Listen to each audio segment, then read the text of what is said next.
Hello everyone, आप सभी का स्वागत है स्टडी डायनेमिक्स में।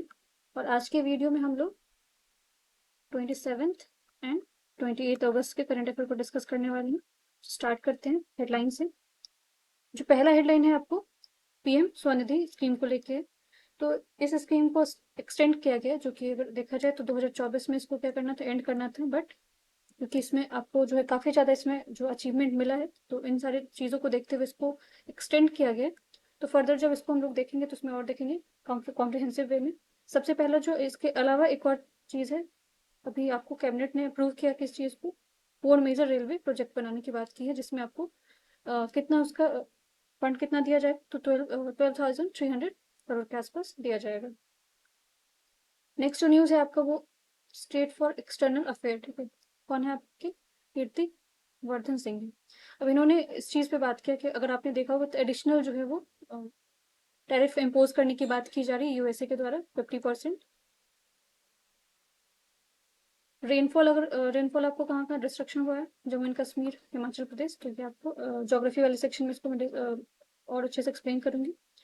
Authorities working on the restore the essential services of northern railway cancel, ठीक है। तो जो रेनफॉल आपको हो रहा है कहाँ पे, जम्मू जम्मू वाले रीजन में, उसकी वजह से 45 ट्रेन क्या किया गया, कैंसिल किया गया। रसिया ने वापस से लॉन्च कर दिया मैसिव ड्रोन स्ट्राइक यूक्रेन पे, ठीक है। और खासकर किसको टारगेट किया गया है इस पर, एनर्जी इंफ्रास्ट्रक्चर जो आपको है 6 रीजन में, जो कि यूक्रेन के एरियाज हैं, वहां पे टारगेट वापस से जो है वो स्टार्ट किया गया, स्ट्राइक किया गया ड्रोन के द्वारा। नेक्स्ट न्यूज आपका स्पोर्ट्स सेक्शन से। ऑलरेडी मैंने आप लोग को बता रखा है कि एशियन शूटिंग चैंपियनशिप कहाँ पे हो रहा है आपका, कजाकिस्तान में हो रहा है। तो ये आपको यहाँ पे जो अनीस मनवाल है, ठीक है, उनको सिल्वर मिला है 25 रैपिड फायर पिस्टल में। ना पहला जो आपका वो हेडलाइन तो हमने देख लिया, इसके अलावा जो इम्पोर्टेंट टॉपिक है ये आपका UIDAI के बारे में है। तो इन्होंने मैंडेटरी कर दिया है बायोमेट्रिक, ठीक है। किसके लिए किया है ये, चिल्ड्रन आपको एज 5 से लेके 15 तक के लिए मैंडेटरी कर दिया स्कूल में। अब आपका DAI है, उसके बारे में देख लेते हैं सबसे पहले। तो ये स्टैब्लिश्ड आपको 2009 में हुआ था। स्टैब्लिशमेंट ईयर भी आपको एग्जाम में पूछे जाते हैं, तो ये स्टैब्लिश याद रखना आप लोग को 2009 में हुआ था। बट इसको पावर कौन से एक्ट से मिलता है, तो ये आधार एक्ट है, आपको 2016 का एक्ट है, ठीक है, जिससे इसको पावर मिलता है। इसके अलावा जो ये ब्रेन चाइल्ड किनका था, ये किसके द्वारा बनाया गया था, कौन सा कमेटी था, तो ये नंदन नीलकानी कमेटी था, तो ये नाम भी आपको याद रखना। और प्रेजेंटली अगर पूछा जाए आपको चीफ एग्जीक्यूटिव ऑफिसर कौन है आपको UADI के, तो ये भुवनेश कुमार है, ठीक है, भुवनेश कुमार CEO है। और इसके अलावा स्टैब्लिशमेंट ईयर याद रखना आपको 2009 है। एक्ट कौन से कहाँ से पावर मिलता है उसको, 2016 का जो है 2016 का एक्ट है। बट अभी में भी आपको पूछा जा सकता है कि मैंडेटरी किया गया है आधार कार्ड बायोमेट्रिक, एज ग्रुप कितने एज ग्रुप के लिए है, तो इसमें 5 की जगह पे 6 हो सकता है, या 15 की जगह 14 हो सकता है, तो कंफ्यूज नहीं होना आपको।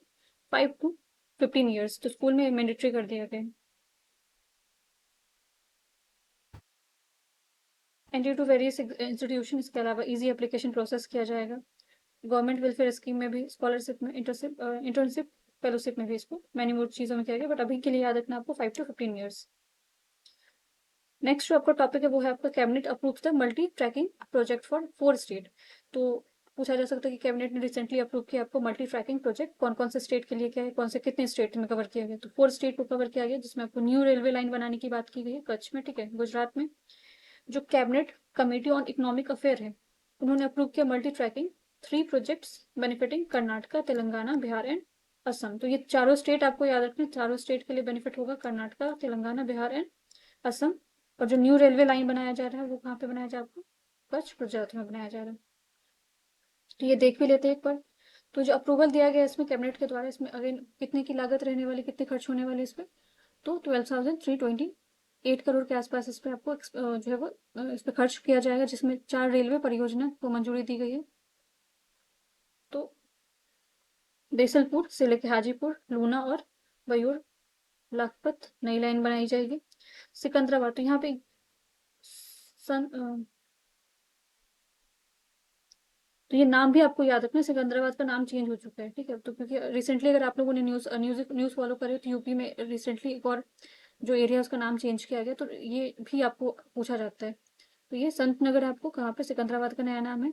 तो ये रेलवे लाइन सिकंदराबाद से कहाँ तक रहेगा आपको, वाडी से, ठीक है। भागलपुर से जमालपुर तीसरी लाइन बनाई जाएगी, और फुल कटिंग से लेके तिनसुकिया जो आपका असम में है वहां तक आपको भी लाइन बनाया जाएगा। तो ये स्टेट आपको याद रखना, ये कौन कौन से स्टेट को कवर करा, कर्नाटका, तेलंगाना, बिहार एंड असम को। नेक्स्ट न्यूज आपका स्पेस एक्स को लेके, तो इसने कंडक्ट किया आपको 10th successful starship test launch from Texas. तो टेक्सास आपका कहाँ पे, यूएसए में है। यहाँ से ये लॉन्च किया गया आपको। स्पेस एक्स किसका कंपनी है, आपका एलन मस्क का कंपनी है। बट हमारे लिए यहाँ पे इंपॉर्टेंट बहुत ज़्यादा ये है कि ये आपका पहला, ठीक है। तो जो कुछ अगर पहला रहता है, खासकर इंडिया में हो या वर्ल्ड में हो, तो वो आपको जीके में बहुत इंपॉर्टेंट हो जाता है। So world first fully reusable rocket, तो पूछा जा सकता है कि रिसेंटली आपको जो लॉन्च किया गया किसके द्वारा किया गया है, ठीक है। तो स्पेस एक्स के द्वारा किया गया है। तो ये वर्ल्ड का पहला है, ठीक है, world first fully reusable rocket launch by the space x. कहाँ से किया गया, टेक्सास से किया गया। नेक्स्ट न्यूज़ है आपका कॉमनवेल्थ गेम्स को लेके। तो जो 2030 का कॉमनवेल्थ गेम है वो आपको इंडिया में होने वाले हैं। तो इसको लेके आपको काफ़ी डिस्कशन चल रहा है यूनियन कैबिनेट के बीच में। बट हमारे लिए क्या इंपॉर्टेंट है कि एक बार हमें हिस्ट्री भी पता होना चाहिए कि कॉमनवेल्थ गेम्स आपको कब आया था, एग्जिस्टेंस में कब आया था, इंडिया में इसका ऑलरेडी इवेंट हुआ है कि नहीं हुआ। तो इंडिया में ऑलरेडी इससे पहले भी 2030 में, ऐसा नहीं कि पहले बार ऐसा होने वाला। कॉमनवेल्थ वेल्थ गेम आपको इंडिया में ऑलरेडी हो चुका है। बट हम थोड़ा बहुत इसका हिस्ट्री भी देख लेते हैं। तो कॉमनवेल्थ गेम जो आपको ओरिजिनेट का हुआ था 1891 में हुआ था, और एस्ले कूपर है, ठीक है, इनको माना जाता है, इसके संस्थापक माना जाता है। अब ये 1891 बहुत पुराना टाइम है आपको। तो उस टाइम पे ब्रिटिश एम्पायर जहाँ जहाँ रूल कर रही थी, चाहे वो इंडिया में रूल कर रही थी या इसके अलावा अगर किसी और अफ्रीकन कंट्रीज में कर रही थी, अफ्रीकन कॉन्टिनेंट में किसी भी कंट्रीज में कर रही थी, उसके अलावा अगर नॉर्थ अमेरिका में कर रही थी, तो जहाँ भी इनका रूल था उन्होंने स्पोर्ट्स को एक सॉफ्ट पावर के फॉर्म में यूज किया था बाकी कॉलोनियल कंट्री को कनेक्ट करने के लिए। तो ये कॉमनवेल्थ वेल्थ गेम का कॉन्सेप्ट यही है। उस टाइम पे जो ब्रिटिश एम्पायर था, जहाँ जहाँ उनका रूल था वहाँ वहाँ ये गेम को ये प्रमोट करते थे, और इस गेम से वो अपना जो है वो यूनिटी जो है प्रमोट करने की कोशिश करते थे। तो पहला जो आपका इवेंट था कॉमनवेल्थ गेम्स को लेके, और ये पहला इवेंट, पहला गेम कहाँ पे प्ले किया गया था, तो हैमिल्टन कनाडा में किया गया था, 1930 में किया गया। तो ये याद रखना। स्टार्ट तो आप ओरिजिनेट 1891 में होता, लेकिन ये ब्रिटिश एम्पायर जो आपको यूके था वहीं पे प्ले किया जाता था। बट इसको फर्दर एक्सटेंड किया जाता 1930 में, और उसके बाद इसका नाम चेंज कर दिया जाता 1978 में, ठीक है। तो नाम चेंज होता 1978 में, बट इसका पूछा जाए पहला आपका कब होता है, तो 1930 में होता है। और 1981 में 1891 में इसका स्टार्ट हुआ था। इंडिया ने पार्टिसिपेट किया था पहले बार, फर्स्ट टाइम इंडिया ने 1934 में इसमें पार्टिसिपेट किया था। और जो इवेंट हुआ था ये आपको यूके में ही हुआ था, जिसमें रशीद अनवर थे, ठीक है, जो कि इंडिया को रिप्रेजेंट कर रहे थे रेसलिंग में। तो इनको ब्रॉन्ज में, तो हो सकता है आपको पूछा जाए कि कॉमनवेल्थ गेम में जो कि फर्स्ट मेडल इंडिया की तरफ से किसने जीता था और कौन से स्पोर्ट्स में जीता था, कौन से गेम में जीता था। तो that was the Rashid Anwar, ठीक है। इनको ब्रॉन्ज मेडल मिला हुआ था कब, 1934 में। और जो 2026 का आपका इवेंट जो होगा, ठीक है, क्योंकि ये हर एवरी 4 ईयर पे होता है, हर 4 साल पे होता है। तो 2026 में इसका गेम होने वाला है। तो ये कब होगा, आपको कहाँ पे होगा, ग्लासगो में होगा, जो कि आपका यूके में है, ठीक है। तो 2026 वाला आप लोग को जो है यूके में होने वाला है। और जो 2030 में, 26 के बाद उसका 30 में होगा, जो कि इंडिया में होने वाला है। नेक्स्ट न्यूज़ है जिम्बाब्वे को लेके। तो जिम्बाब्वे के जो वाइस प्रेसिडेंट है उन्होंने अभी भी टॉक चला है किस चीज़ को लेके, ट्रेड वगैरह को लेके चल रहा है, जिसमें आपको टॉपिक कौन कौन सा, टेक्नोलॉजी इनोवेशन है, डाइवर्सिफिकेशन ऑफ इंफ्रास्ट्रक्चर है, और आपको CIA India Africa business conclave new Delhi में हो रहा है, ठीक है। तो ये याद रखना, आपको पूछा जा सकता है कि आपको सीआईआई इंडिया अफ्रीका कॉन्क्लेव जो है वो कहाँ पे हेल्ड हुआ था, तो that is in new Delhi. और यहाँ पे जिम्बाब्वे के वाइस प्रेसिडेंट है, प्रेसिडेंट नहीं है, ठीक है। तो डॉक्टर शिवांगे शिवांगे या शिवांगे, जो भी आप प्रोनाउंसिएशन कर सकते हैं इसका। तो इन्होंने क्या किया, इसमें पार्टिसिपेट किया है। बट हमारे लिए स्टैटिक में देखना ये भी इंपॉर्टेंट है कि जिम्बाब्वे का कैपिटल क्या है, आपका हरारे है, ठीक है। ये अफ्रीकन कॉन्टिनेंट में आता है। इसको सेल्सबरी भी बोला जाता है। इसके अलावा इसका पुराना नाम जो था रोडेसिया था, ठीक है। तो ये पुराना नाम भी पूछा जा सकता है। बट और जिम्बाब्वे के साथ इंडिया का काफी अच्छा रिलेशन रहा है। नेक्स्ट न्यूज है पीएम स्वनिधि स्कीम को लेके। तो ऑलरेडी मैंने बताया कि इसको एक्सटेंड कर दिया गया, अप्रूव किया गया है इसको, ठीक है। पहले ये 2024 तक था, क्योंकि अगर इसका देखा जाए, आपको बैकग्राउंड देखा जाए, तो ये स्कीम आपको तब आया था, कोविड के टाइम पे आया था। क्योंकि कोविड के टाइम पे आपको जो खासकर आर्टिजन ग्रुप थे, जो आपको स्ट्रीट वेंडर थे, उनका जो लाइवलीहुड था वो बहुत ज़्यादा इम्पेक्टेड हुआ था। तो उस चीज़ को इम्प्रूव करने के लिए ये स्कीम लॉन्च किया गया था। तो स्कीम आपका 2020 में आया था, ठीक है, 1 जून एग्जैक्टली आपको डेट तक पूछ दिया जाता है एग्जाम में। तो 1 जून 2020 में इसको लॉन्च किया गया था। और ये मिनिस्ट्री कौन सा है, ये हाउसिंग एंड अर्बन अफेयर के अंदर आता है। और इसके अंदर ये है कि आपको कोलेटरल फ्री लोन दिया जाता है, ऐसा नहीं कि आपको इसके बदले कुछ आपको गिरवी रखना पड़ता है, इसमें कोलेटरल फ्री लोन दिया जाता है। इम्प्लीमेंटिंग एजेंसी भी पूछ दिया जाता है कि इस स्कीम को कौन इम्प्लीमेंट करता है, तो आपको सिड भी करता है, ठीक है। सो अब इसमें जो एक्सटेंड किया गया है उसमें आपको बहुत सारी चीज़ें को जो है उसमें बदला भी गया है। जैसे कि अगर पहले जो आपका लोन का था, एक तो इंटरेस्ट रेट आपको कितना रहता है, 7% रहता है, सब्सिडी दिया जाता है 7%। और जो एक्सटेंशन हुआ है इसका कब तक का हुआ है, 31 मार्च 2030 तक का। तो ये याद रखना आपको कब तक रहेगा, ये 2030 तक रहेगा, 31 मार्च तक। अब इसमें जो आउटले दिया गया, पैसा खर्च किया गया 7,000, ठीक है, इसमें 332 करोड़ रुपीज जो है वापस इसमें देने की बात की गई है। अब इसके की फीचर्स क्या क्या है इस स्कीम में। पहले तो जो लोन अमाउंट है उसको, जो तीन इसमें आपको 3 ग्रुप्स हैं, जिसमें इसको क्या किया गया, फर्स्ट और सेकंड वाले ट्रेंच में इनहेंस किया गया लोन में। अगर देखा जाए तो पहले आपका क्या था, 3 ग्रुप्स थे, जिसमें 10K था, 20K था और 50K था, ठीक है। जिसमें इस वाले में, फर्स्ट वाले ट्रेंचे में और सेकंड वाले में, थर्ड वाले में चेंज नहीं किया गया। तो हो सकता है आपको पूछा जाए कि ऑल थ्री में जो है वो चेंजेस किया गया, तो तीनों में नहीं किया गया, फर्स्ट और सेकंड वाले में किया गया। जिसको तो पहले 10,000 दिया जाता था, वो कितना हो गया आपको, 15,000 हो गया, 15K हो गया। और जो 20K था उसके जगह पे आपको क्या हो गया, 25 हो गया। बट इस वाले में कोई चेंजेस नहीं किया गया। और स्कीम याद रखना आप लोगों को किस चीज से रिलेटेड है, तो ये स्ट्रीट वेंडर से रिलेटेड है। इसमें प्रोविजन क्या है, यूपीआई लिंक्ड रुपए क्रेडिट होगा, ठीक है, जिसमें आपको लोन इजीली मिल सकता है। एक्सटेंशन याद रखना है 2030 तक है। नेक्स्ट जो न्यूज है आपका, 7 डिस्ट्रिक्ट इन पंजाब है हाई अलर्ट, ठीक है। तो अगर आप लोग न्यूज फॉलो करें तो आपने देखा कि उत्तराखंड में बाढ़ आई हुई थी, उसके अलावा हिमाचल में भी आपको बहुत ज्यादा जो फ्लड वाला सिचुएशन बना हुआ है। इवन जम्मू एंड कश्मीर में बहुत सारे ट्रेन कैंसिल कर दिए गए। और पंजाब में भी आपका क्या है, हाई अलर्ट पे है। इस चीज की वजह से आपको रिवर ब्यास और रवि की वजह से। तो तो पहले हम लोग ये देख लेते हैं कि जो आपका रिवर रावी और जो ब्यास है उसके बारे में देख लेते हैं स्टैटिक पोर्शन में क्या है। तो जो ब्यास रिवर है वो आपको हिमाचल प्रदेश में ओरिजिनेट होता है, आपको रोहतांगला पास है वहां से। और इसका वाटर जो है आपको कौन से कहाँ पे कंट्रीब्यूट होता है, कौन से रिवर में जाता है, जाके मिलता है, तो ये सतलज रिवर में मिलता है। सिटीज पूछा जाता है, बहुत सारे एग्जाम में पूछ दिया जाता है कि कौन कौन से फेमस सिटीज है जो आपको रिवर ब्यास पे है या फिर आपको रावी रिवर पे है। तो जो ब्यास रिवर पे कौन कौन सी सिटी है आपके, मनाली है, कुल्लू है और अमृतसर है। तो ये तीनों याद रखना आप लोगों को। और इसका लेंथ अगर पूछा जाए तो 470 किलोमीटर है, ठीक है। दो स्टेट के बीच में आपको ब्यास रिवर है, पंजाब एंड हिमाचल, क्योंकि बाढ़ आपको कहाँ पे आया हुआ है, पंजाब में आया हुआ है। और हिमाचल में ये रिवर क्या होता है, आपको ओरिजिनेट होता है। नेक्स्ट जो रिवर है वो आपका रावी रिवर है। तो ये अगेन ये रिवर भी कहाँ से ओरिजिनेट होता है आपको, बाराबांगल, ये भी हिमाचल प्रदेश में रोहतांग पास के पास है। तो यहाँ से ओरिजिनेट, तो दोनों रिवर आपको इंडिया में ही ओरिजिनेट हो रहा है, ठीक है, तिब्बत से नहीं हो रहा है। जैसे कि अगर सतलज के बारे में आप लोगों ने पढ़ा होगा तो सतलज आपका तिब्बत से ओरिजिनेट होता है। अगेन पूछा जा सकता है कि फेमस सिटी कौन कौन से आपको, तो लाहौर है। और पठानकोट आपको कौन से रिवर पे, रावी रिवर पे। और रावी रिवर का जो वाटर है वो कौन से रिवर में जाकर मिल जाता है, तो चेनाब रिवर में मिलता है। और ये दोनों रिवर आपको कहाँ, जो आपका खासकर जो रावी रिवर है वो कहाँ पे जाके मिलते हैं, आपको अरेबियन सी में वाटर कंट्रीब्यूट करते हैं। तो ये आपको इंडस के ट्रिब्यूटरीज के बारे में था।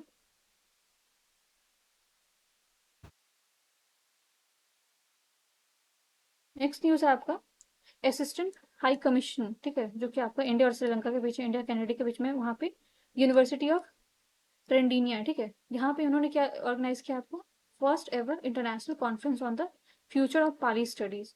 तो पूछा जा सकता है कि फर्स्ट एवर आपको international conference on future of Pali studies कहाँ पे किया गया था, तो यूनिवर्सिटी ऑफ ट्रेंडिया, याद रखना आप लोग कहाँ पे, ये श्रीलंका का यूनिवर्सिटी है। अब पाली जो अगर आप लोगों ने न्यूज फॉलो किया तो 2024 में अक्टूबर में जो आपका क्लासिकल लैंग्वेज है उसको अपडेट किया गया था। तो पहले आपका कितने क्लासिकल लैंग्वेज थे, 6 थे। बट अब कितने टोटल हो गए, इसमें 5 और ऐड कर दिया गया, तो टोटल आपको 11 क्लासिकल लैंग्वेज में, जिसमें प्राकृत और पाली ये दोनों इंक्लूडेड है। तो याद रखना आप लोग, पहले 6 थे बट अब 11 है टोटल। तो जो आपका पाली है वो भी क्लासिकल लैंग्वेज में इंक्लूडेड है। जो पाली है उसको during the time of Buddhism, जो थेरावाद थे इनके टाइम पे बहुत ज़्यादा इसका यूज़ किया जाता था, तो ये याद रखना।